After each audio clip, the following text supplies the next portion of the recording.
Frostborn's dead, or it's never going to make it anywhere, or the devs really just aren't listening to us, they aren't going to make it. And even though that was true, that is no longer true. This update changes everything, guys. So in this video, I'm going to give you 5 reasons why not only that Frostborn's not dead, but 5 reasons that if you have left Frostborn, you should be coming back to Frostborn now. Not in a little bit, but actually already coming back now.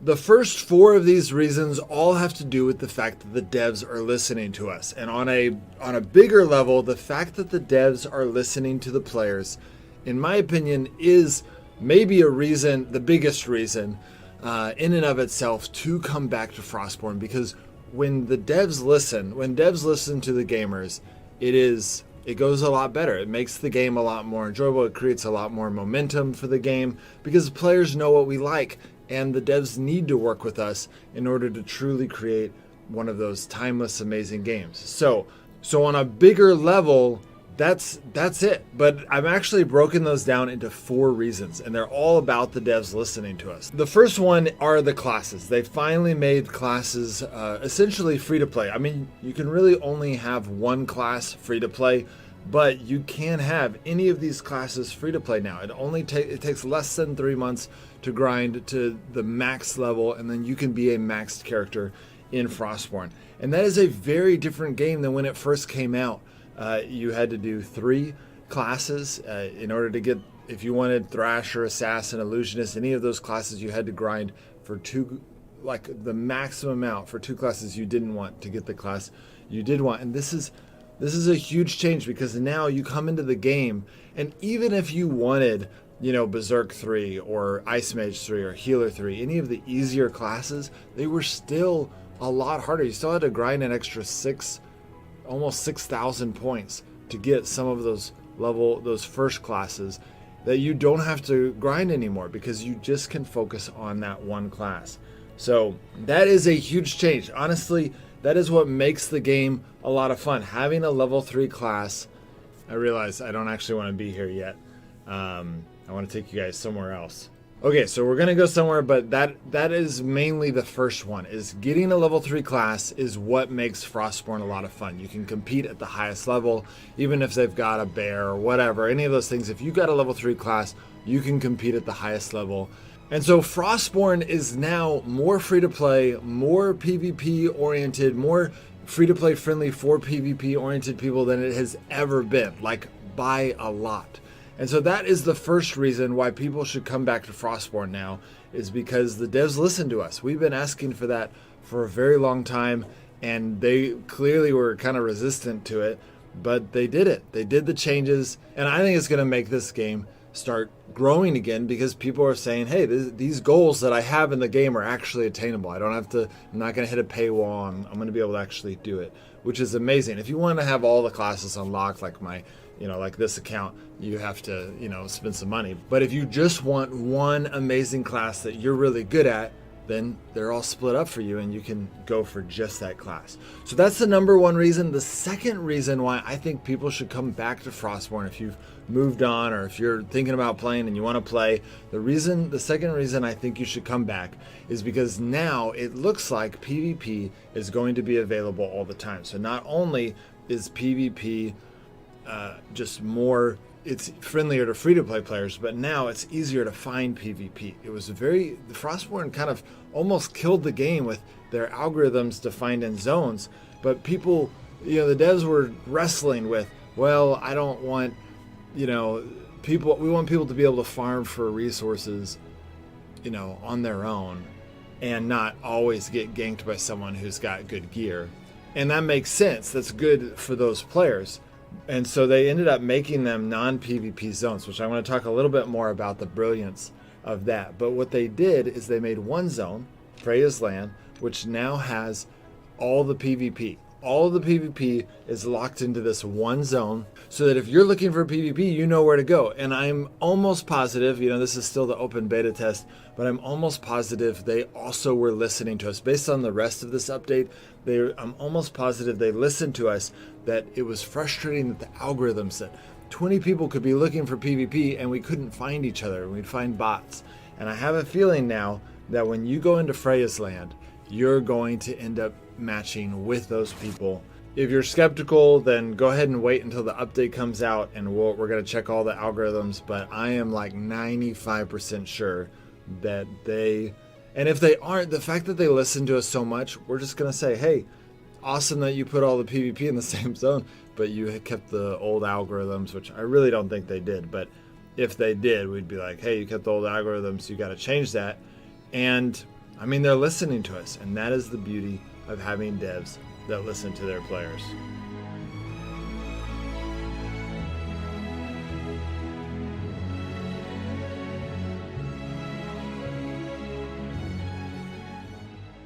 You can also see that this zone has a lot of maple and a lot of copper. Really makes it, pretty amazing, which does make it, the game more free to play friendly. You have more copper, you have more maple to work with to upgrade, get lockpicks and upgrade your walls, and upgrade your chests. So honestly, the Freyas Land is just an amazing addition. The fact that we can now find PvP when we want to find PvP, and it's not the only PvP, right? I mean, we've still got Druids, which has been amazing for family PvP, Giants, which is the same, actually even better. And then you've got Helheim Rift, which has been a great source of PvP. So we still have those sources of PvP, but now all of the people, when those things aren't, the problem is that we would have those little glimpses of PvP, and then we'd be bored for 2 hours until the next cycle came around. And now they've made it to where there's a place where we can always do PvP. And so if they nailed that algorithm the way that I think they did, then the game is going to be so much fun for advanced players. We're going to have a zone for us to just do tournaments and do all of the things that we were wanting to do when the game kind of changed and it kind of hurt the game. Which that goes into the third reason why I think people should come back to Frostborn. The devs have listened to us in a lot of areas, and I'm going to categorize them all into one section called adding life to the game. So I already kind of talked about PvP and how you can, that adds life in PvP, but this is different. This is just when you play the game, does it feel like you're playing a multiplayer game, or does the game just feel dead? And in the way that the devs were trying to, manage everything and PvP versus non-PvE, or non-PvP, it just made it to where the algorithms were screwy. And now that they've made, the Forest of Shadows and the Giants Forest and all of these are now non-PvP zones, what they did is they made them family zones. So now when you go farm for maple or copper or do a tomb, you're going to see people in there and you're going to be farming a tomb with them. But you can't kill each other. It's not a PvP zone. But you can now do tombs without PvP. But there's still players there, so there's co-op, which is one of the things that I always loved about Frostborn, is the times that you would interact with people, and it was a friendly interaction, right? Now, sometimes they bring the mobs over to try to kill you, and that's annoying, and it's going to stink that we can't go into aggressive mode to kill them when they do annoying things like that, but we'll figure out other ways of getting around it.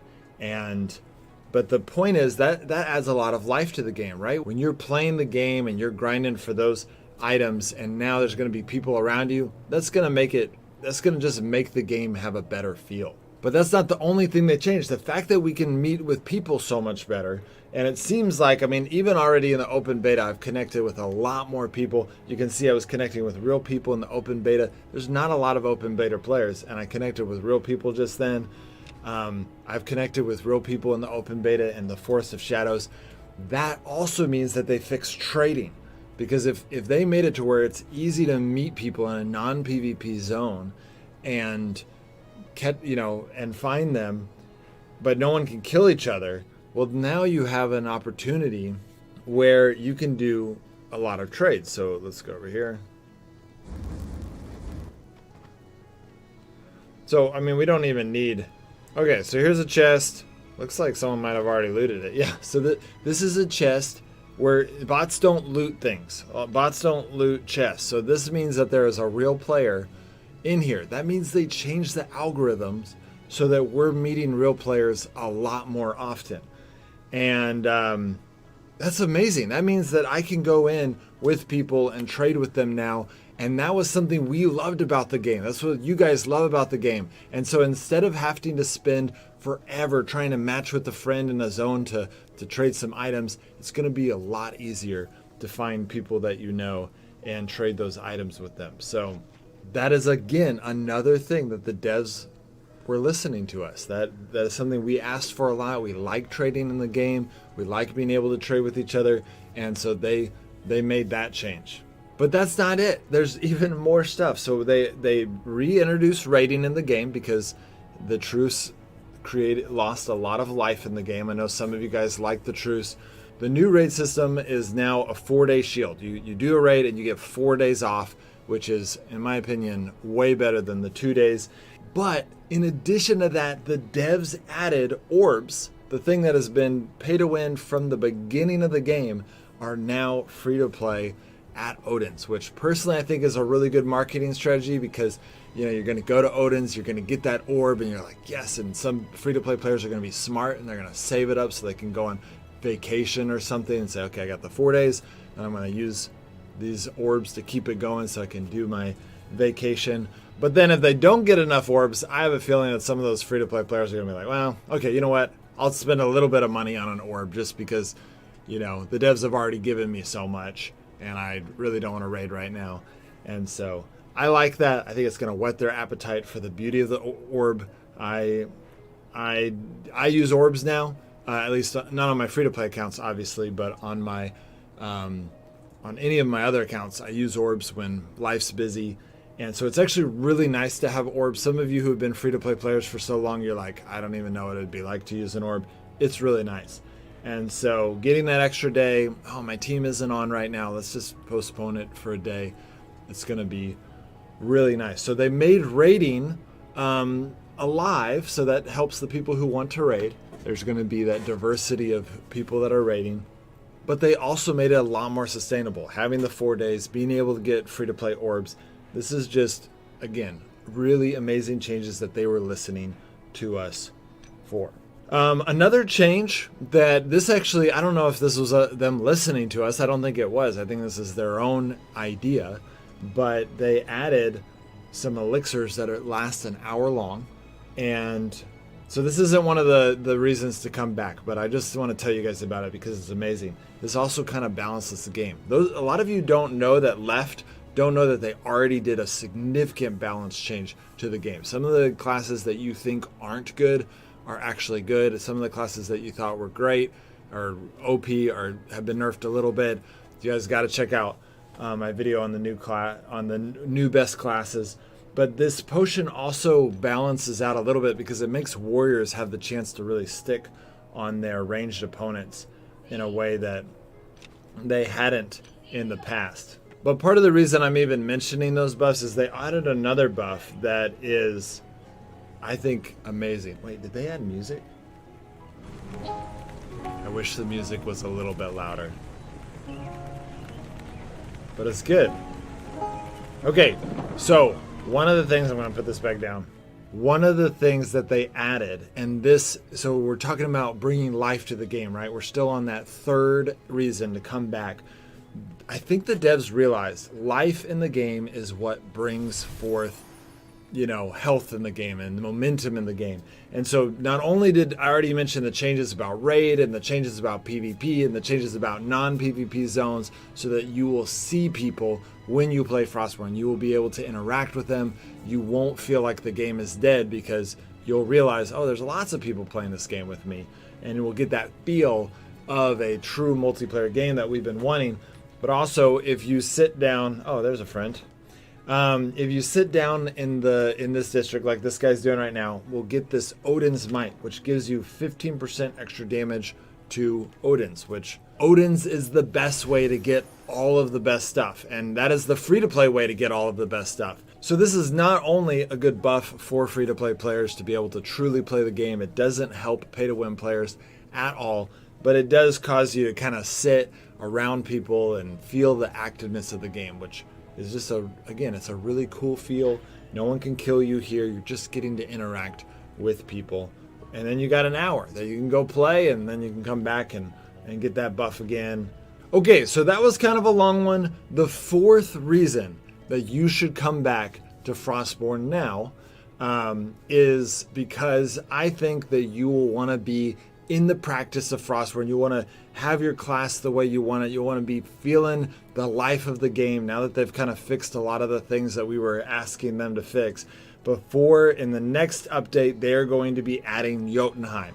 And Jotunheim, it just seems like they're gonna hit it hard. I'm hoping that there'll be some new types of zones.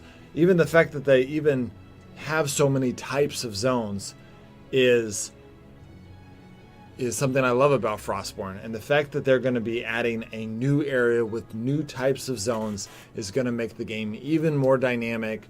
And so I think you should start playing now, because when Jotunheim comes, there's going to be a lot of momentum, a lot of excitement for Frostborn, and you'll want to make sure that you have, I don't know if you're all going to be able to get level 3 classes, but you could at least get a level 2 class before then. It's not hard to get a level 2 class, especially now. It's super easy to get any level 2 class you want.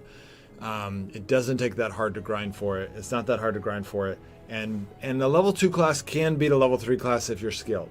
It's unlikely, but it's possible.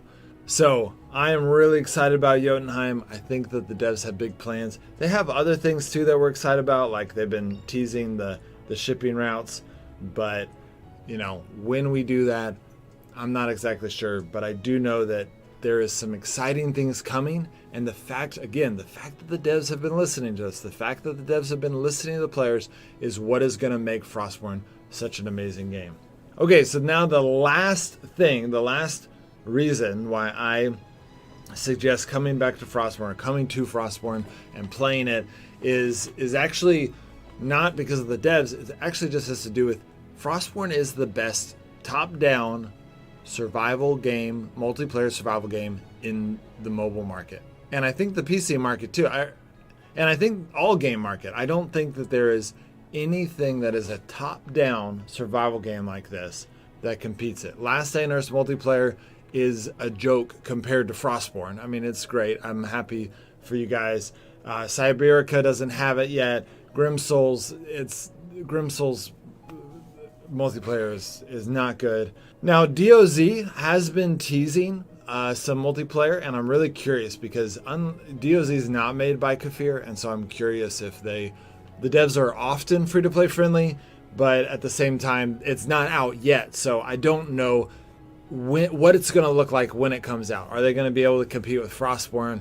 I don't know, but I really like that company. They have done a good job of making their game more free-to-play.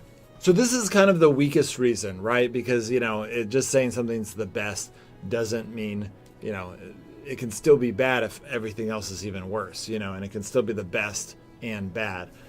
In my opinion, Frostborn is not bad, and especially because of this update. If you have bad experiences with Frostborn, I know a lot of you guys that came over to Frostborn with me are what I would call LDOE refugees. You hated what they did with Last Day on Earth, and you kind of came over with me to Frostborn, and then as soon as Kafir started doing the taste of what they did in Last Day on Earth, y'all were like, scatter. And I don't blame you, but Last Day on Earth never did this. Last Day on Earth never made an update like this, where they implemented so many of the player changes.